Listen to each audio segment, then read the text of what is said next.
Okay, Dana White mistakes Terence Crawford for Kendrick Lamar, the unfortunate passing of Chad McQueen from Karate Kid, and why should Netflix give us season 4 of Warrrior?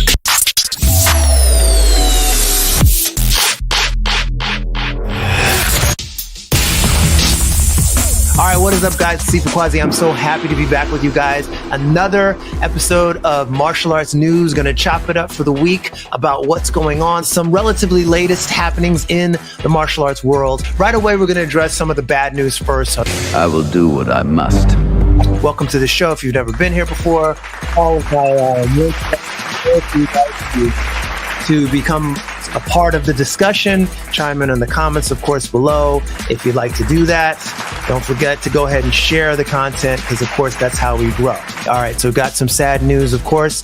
Our Karate Kid actor that you probably know him for in the martial arts world, Chad McQueen, son of Steve McQueen, passed away just a week or so ago at the age of 63. Very sad thing. So I wanted to acknowledge that. You guys definitely know him from Karate Kid.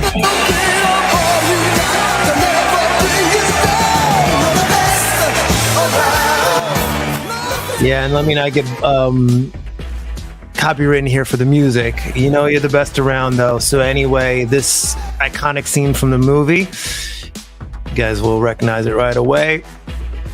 But of course, Chad McQueen played Dutch in the movie. So he has unfortunately passed away. The first Karate Kid, by the way, obviously classic. We all know and love it. Win, lose, no matter. You make good fight and respect. Then nobody bother. Yes, sir.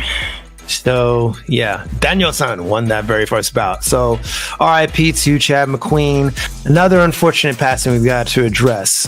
Veteran actor Lee Hoi-Sang passed away at the age of 83. Worth mentioning him, of course, because of not only because of his contributions to the martial arts world in many different movies, okay? But most of all, he's known, as you guys will know, him for being the monk who challenged Santi, Gordon Liu's character, in 36 Chambers. So 36 Chambers of Shaolin.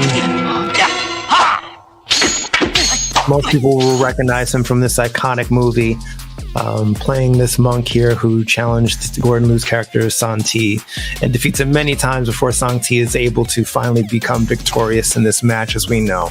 So RIP to this veteran actor. Will be greatly missed. And if you've never checked this movie out, then why are you even on the channel with me? Why are you here? Yeah, no, 36 Chambers, aka Master Killer, super classic movie. Yes, rest in peace to the great master. And next bit of martial arts news, as I mentioned right at the top, UFC's own Dana White mistakes Terence Crawford for Kendrick Lamar. Come on now, dog. Come on, man. Not the best of mistakes to make, but Dana White does acknowledge it. And he didn't particularly make the mistake, but as you'll see here in the clip. Are you expecting to get a text from Kendrick Lamar or Terence Crawford? I was talking to Terence Crawford. Who I don't want to call him. I don't know who the hell did that. Thought it was, that was pretty bad. He did kind of look like Kendrick Lamar, though. Let's not f*** around. He kind of did look like Kendrick Lamar. Not so much, but okay. But yeah, that was. Hey, so when I said we had a flawless production tonight, I take that back. Yeah, there's the one. That was yeah. Right. So yeah, mistake made, and call a spade a spade. The comment section is full, man. If you go through this, someone did write, in no way did they look similar. Similar hairstyle, guys, but the whole all black folks look alike trope is just so dead ass. It's so lazy. But listen, and to Dana White's credit, he's not the one that mistakenly labeled, because that's obviously the banner below there you can see is the deal. They mislabeled Terence Crawford as Kendrick Lamar. And people even write they look nothing alike at all. Why? Because he's black, et cetera, et cetera. Dude's a legend. Yeah, Terence Crawford is a legend, boxing legend. So, you know, is what it is. You've in the song Euphoria, Kendrick Lamar does mention Terence Crawford. You think about pushing me. He's Terrence Thornton, I'm Terence Crawford. Yeah, I'm whooping feet. One of those embarrassing moments. You definitely, of all mistakes to make, that's one where you kind of just got to eat your humble pie and go, yeah, I probably don't want to compare two black guys and just for the sake of saying that they both look alike, just because they got similar hairstyles. Terence Crawford reacts to being called Kendrick Lamar during the UFC 306. After being mistaken for Rapper Kendrick Lamar during the UFC 306 broadcast, Terence Crawford uploaded a picture of him from UFC 306 and tagged Kendrick Lamar in the story. I'm a huge fan of the show Warrrior. And recently there was an article in Screen Rant about the reasons why this amazing show should come back for season 4.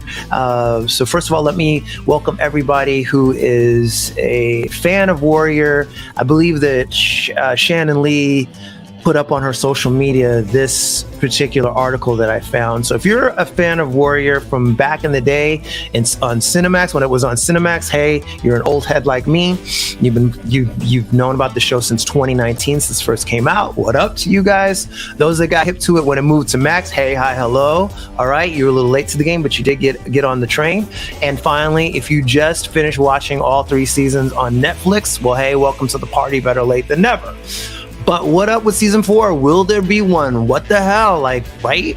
Does this show deserve a season 4? That's the wrong question. I, of course, would say hell to the yeah, because it's such a phenomenal show. And if you're not familiar, you're going to get familiar with this amazing show. I'm going to give you a quick intro to the show because I've been lucky enough to talk to Perry Young, who, if you didn't know, will play Father June in the show. Okay, he's been on with me a couple times, and let's talk about first about just Warrrior in general. And we talked about, just to give you a quick intro into this, the training that was done on Warrrior. So I handed to Brett Chen and Johnny Yang, who's his #1 assistant, who does a lot of the choreographing, fight choreo, and previews where they shoot the fight scenes and they sort of tell the normal director how they think the fight scene should go. Yeah, so they have a big job. I mean, Brett has done some amazing work. I mean, he's always done amazing work, right? So this season, episode 1 opens with this huge epic fight. You know? And like all the fans are gonna be like, "This is how it opens," you know? Yeah, so they were talking about, back then, I was talking about season 3, which had just gotten its start on Max, HBO Max, formerly now known as Max. So it had its final 3rd season. For those unaware, if you've only seen it on Netflix, this show got its start on Cinemax, then moved over to HBO Max, formerly HBO Max, now known as Max. So 3 seasons in the can, 3 seasons you can watch on Netflix. And this article here, really great article, by the way. I'm going to leave this link for this article down below so you can read this yourself. The 10 reasons Warrrior season 4 still needs to happen. And okay, so spoilers ahead. Obviously, we're going to talk about this very quickly. I'm going to go through all 10 points with you guys, and you guys can chime in and let me know if you concur or if you disagree. If you don't like the show, well, you don't like the show. But if you do like me, there's a whole lot of meat on the bone here for you guys. So just a brief synopsis of the show, like I said, has to do with the main character, Sahm, who comes to San Francisco in the 1800s to find his sister, Ling. And that's pretty much the premise of the show, how it starts. He gets involved with a Tong, one of the local Tongs, finds out his sister is involved with the other Tong, the rival Tong, and things ensue from there. Now, read part of the article. Given Warrrior Season 3's cliffhanger ending, the 4th installment, this is reason number 10 why it should be brought back, the 4th installment of the martial arts crime drama still needs to happen. Based on the original concept of the late Bruce Lee, the show has faced renewal challenges in the past, and Warrrior actually began a Cinemax series, which I told you about before, but when the show's home network axed its original content arm, Warrrior landed at Max and seemingly better home. However, just a few months after Warrrior's highly anticipated 3rd season aired, Max dropped the series as well. This turn of events prompted Netflix to jump on the show's non-exclusive streaming rights. Now, Netflix's recent strategy of breathing new life into older series has worked wonders for others. Max and HBO produce projects such as Ballers, with its comparatively larger subscriber base. Netflix has also boosted the popularity of more contemporary shows that failed to find their footing on their home networks, including the supernatural YA mystery School Spirits. I don't know anything about that, but I'm sure people that watch that know about that. That said, the now canceled Warrrior has become bigger than ever before, thanks to its February 2024 debut on Netflix. So it's been on there for a few months, which is amazing. With this popularity surge, Warrrior Season 4 deserves its own fighting chance. HBO was sold to Time Warner, and Time Warner cut like all the the peripherals. Like they wanted to stop original programming from Cinemax, so they cut. They stopped season 3 from happening, and when season 2 aired, it's like probably when I started talking to you when we had our chat, we still didn't have it was over. Basically, they pulled the plug on Warrrior, and everybody, obviously, fans and everyone was upset. But right when season 2 came on, it really took off, it just reached more audience because it became on HBO. And that was the sad part. When it got to Max, just like Perry's saying, the audience broadened and people really flocked to this show. So while Max had it, and I know it's a very expensive show to make, and a lot of these shows are, but yeah, it gained a bigger audience, much bigger audience. That's right. Platform.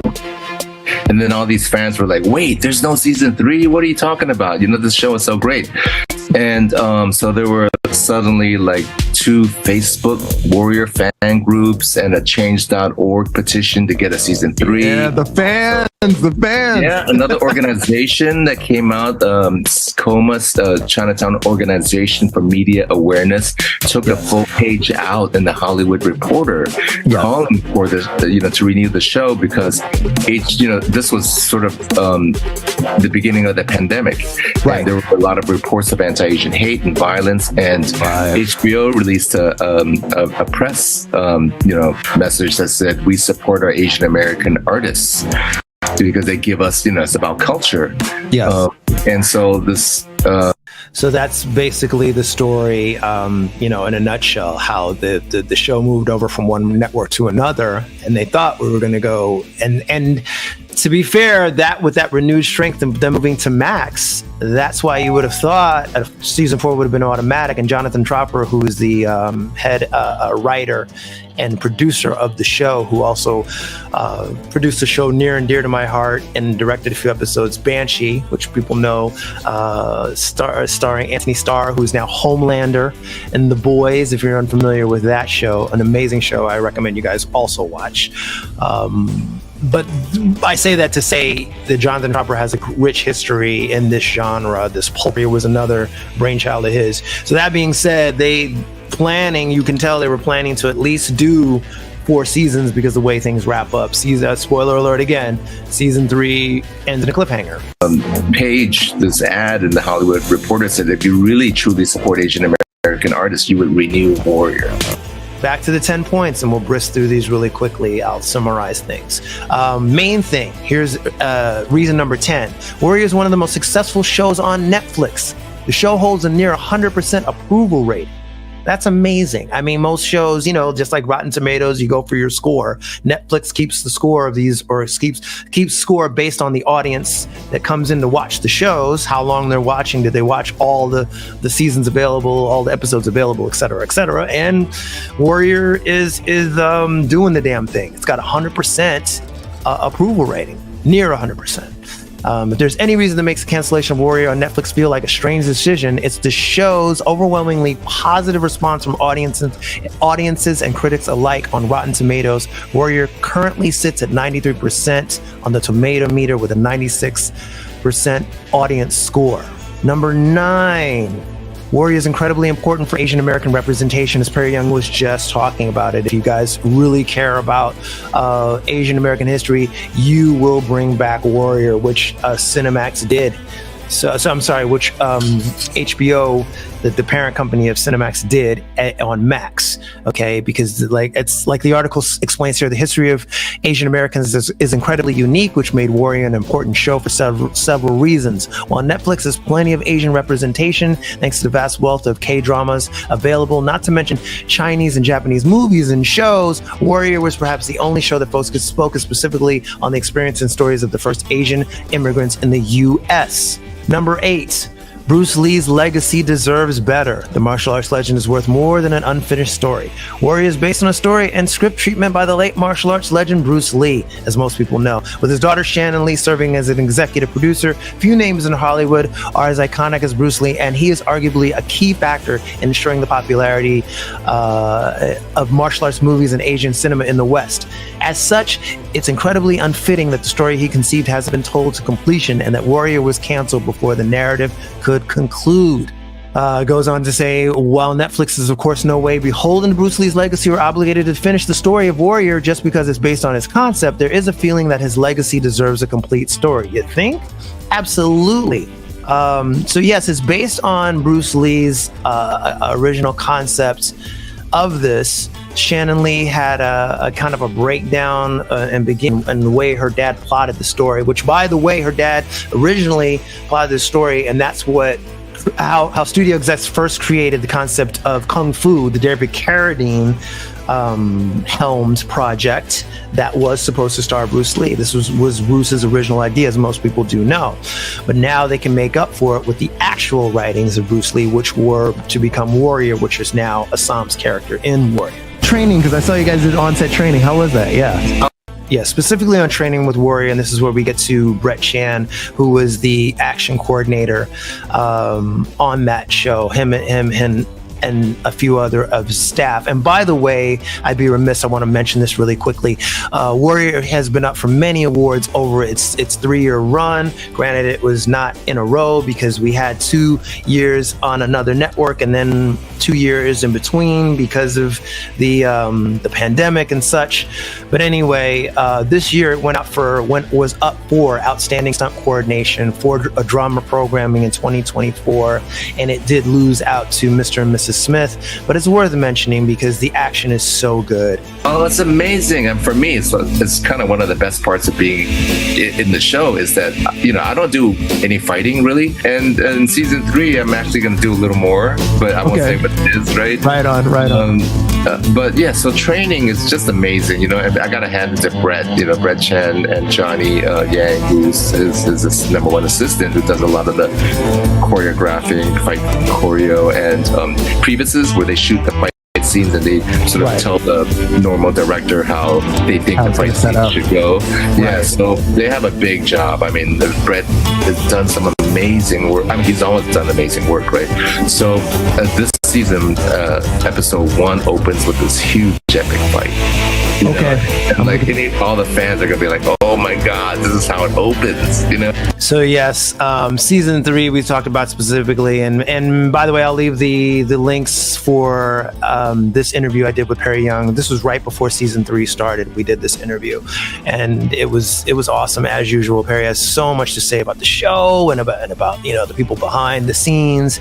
It's really, really great. Warrrior needs to explore Sahm and Ling's relationship. As I mentioned to you guys earlier, this show is all about the brother-sister relationship, sibling relationship, okay? Sahm comes to San Francisco from mainland China to find his sister and bring her back. Why? Gotta watch the show and see. I won't spoil everything, but this is the thrust of the show. Okay, so it says Warrrior begins with Chinese martial arts prodigy Sahm traveling to San Francisco, basically what I just told you, in order to find his sister. Zhejiang is her name, but she goes by Mai Ling. She becomes the de facto leader of the Longzi Tong, and Sahm is part of another Tong, the Hop Wei. And it says, to put it lightly, the sibling duo has their ups and downs as they navigate turf wars and uneasy alliances. While season 3 sees the brother and sister moving closer together, the finale forces Sahm to make a choice. Spoiler alert, save his sister or remain devoted to his brothers in arms. Number 6, Mai Ling forges a new identity. Okay, and another character whose story seemed like it was an integral turning point at the end of Warrior Season 3 was Diane Doan's Ling. Her story seemed like it was primed to be explored further in Warrior Season 4, so the show filming on Season 3 left far too much of what happened unexplored. Yep, I agree. Ling's first immigrated to the U.S. in order to escape an abusive marriage and in order to protect Sahm, and this is addressed in the season, this is addressed in the show, Season 1 to be in particular. Okay, Sahm, she'd been forced to marry a Chinese warlord.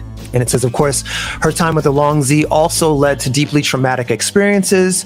Swearing to never be stripped of her agency again, Ling starts out in control but is eventually betrayed by her men. Separate from the Long Z's influence and power structure, Ling finally has the chance to discover her identity and sense of self in Warrior Season 4. Number 5, Lee Young comes into power in Warrior Season 4. He's the new leader of the Long Z. Spoiler alert again, sorry. Not only did Warrior Season 3 set up an amazing, intriguing future for Ling, but it also introduced what could be an incredibly captivating antagonist in Season 4 in the form of her former love interest, Lee Young. Lee Young, the Long Z's chief enforcer, has become one of Assam's greatest rivals. At the end of Warrior Season 3, the men of the Long Z Tong look to him as their next leader. So it seems only fitting that Lee Young would take up Ling's former mantle in the 4th installment. Absolutely. Question: what can we kind of expect that you can tell us in Season 3, kind of starting off? What can you share? Well, I mean, if you're a fan of Warrior, you know that Season 1 is very different from Season 2, you know, in terms of its story-wise and relationship, how these characters relate to each other. And Season 3 is no different. It's going to be another departure into like how these characters behave and grow from, with one another. So I think you'll see more of that. I think fans of Warrior will be surprised at how much more. I think for myself as an actor, just watching some of it for some of the promos I've been doing, it's more of a drama than it was before. Like it's more serious. You know what I mean? You really feel like, oh, this is an HBO drama, you know? But then the great thing and an amazing thing on top of that is it still kicks butt. Hell yeah, it kicks butt. I mean, I can't give enough props to this show. I'm just so Team Warrior. Now, one of my favorite characters is Chow, who the legendary Hoon Lee plays in this saga. Hoon Lee is one of my favorite guys because he played the character of Job in Banshee. But let's address this. So not only did Warrior Season 3 set up an intriguing future antagonist and a key turning point for the narrative arcs of several characters, it also left the fate of one completely uncertain, creating a key question that Warrior Season 4 needs to answer. In Warrior Season 3, Episode 10, A Window of Fucking Opportunity, the fate of Wang Chao, Hoon Lee, remains up in the air. That's a big one. Number 3, Mayor Buckley's political ambition grows. It's not only the Asian American characters that have potentially intriguing plot lines should Warrior Season 4 go ahead, but the show is also delving event further into the wider politics of San Francisco beyond Chinatown. Previously, Walter Buckley, Langley Kirkwood, who was also in Banshee. By the way, comment below if you know what character Langley Kirkwood played in Banshee. That's an interesting one. I'll give you a hint. He was in Season 3. Anyway, the season's deputy mayor conspired with Ling to turn up conflict between the Hopway and Long Z's Tongs. Okay? Although Buckley becomes a mayor, his political ambitions will clearly continue to grow, and you want to see more in this season. In what would be Season 4, I should say. Number 2, Warrior Season 4 can continue its period piece success. The series, as I mentioned before, 1800s China, specifically 1800s San Francisco, specifically 1870 San Francisco, 70s. The key reason that Warrior shouldn't have finished with Season 3 is that its setting is incredibly unique and audiences are by no means finished with it. Set in late 1870s San Francisco, Warrior takes a nuanced, thoughtful look at a period in history and a group of people that haven't really represented on TV before. It's rare to find a big budget period piece that doesn't center on almost exclusively white characters, which is true. The diversity is amazing, mainly Asians and Asian Americans, and their storylines. Okay, it says, moreover, while Warrrior certainly has the hallmarks of a non-noir Western, it keeps the action sequences fresh and thrilling by focusing on martial artists instead of gun-wielding mobsters. Amen to that. Really like such a breath of fresh air. And last but not least, can I get a drum roll, please? Warrrior Season 3 doesn't satisfyingly conclude the show. That's a big no shit, but Netflix needs to wrap up loose threads by renewing Warrrior Season 4. The main reason, especially as far as many fans are concerned, that Warrrior should be renewed for Season 4 is incredibly simple. The story doesn't feel finished yet. From Matoy's Olivia Chang, brutal but deserved revenge against Railroad Baron Douglas Strickland III, Adam Rayner, who does play an amazing villain in that, by the way, to socialite Eliza Pendleton's now broken relationship with Ling, Warrrior Season 3 didn't tie a neat bow around its characters and stories in the finale episode. If Warrrior Season 3 Episode 10 is the last entry in the series, it certainly ends at a gut punch of a moment. And that I will leave as that. You guys can read the whole article again. I'll leave the link below. Yeah, wrapping up, it does leave things untied because you just totally understand that going into Season 3, the producers, writers, directors totally expected there to be a Season 4. And I think that's a bold expectation. But I think after they were renewed on Max, that was just the new life. Let's make this, let's go all the way for the original plans. And I think the original plan of the show, and I'm guessing here just because based on what Crawford did with Banshee, was probably to do a 5-season arc or maybe even 4, but at least 4. So they could now join the brother and sister together, and then you see what happens once Ling and Sahm are bonded together and what they would do together as that sibling duo. All right, guys, so comment down below. Questions, comments, concerns, as usual. Wrap it up. Another edition of Martial Arts News here, guys. You guys feeling it or not? Give you guys a pat on the back and applaud yourselves. I appreciate you all. Let me know down below also things that you guys are thinking about as far as what we can include in this segment. It's a brand new segment for me, and I want to make it something that's really good and interactive for you guys. So let me know your opinions, of course, and what are your feelings on the previous seasons of Warrrior? Hell, who was your favorite character on the show? What are your favorite episodes? All that kind of stuff. And yeah, Chronicle fam, share this if you liked it with other people who would be interested in content like we're doing, and hopefully we're making good stuff so that we can keep this up. Do yourselves a favor, check out a couple of other videos that I'm sure you guys will like. I'll leave those here. I'll leave all my socials down below. Besides IG, I'm also on X, Twitter, whatever it's called, on Kung Fu Chronicles. Just started that account again. So plenty of ways to reach out to me offline and on. And of course, the lives will continue as well. Guys, thanks so much for being a part of this video and giving me your time. I truly appreciate all of you guys and everything that everybody brings to the table. Don't forget. Don't just stand there, like and subscribe. Yeah. One more time for the cheat sheet. Stand there, like and subscribe. Yeah, because it really does do me a favor. And of course, if you share and like the videos, it definitely helps me with the algorithm as we continue to grow. Guys, stay safe. See you all in the next round. And of course, keep punching.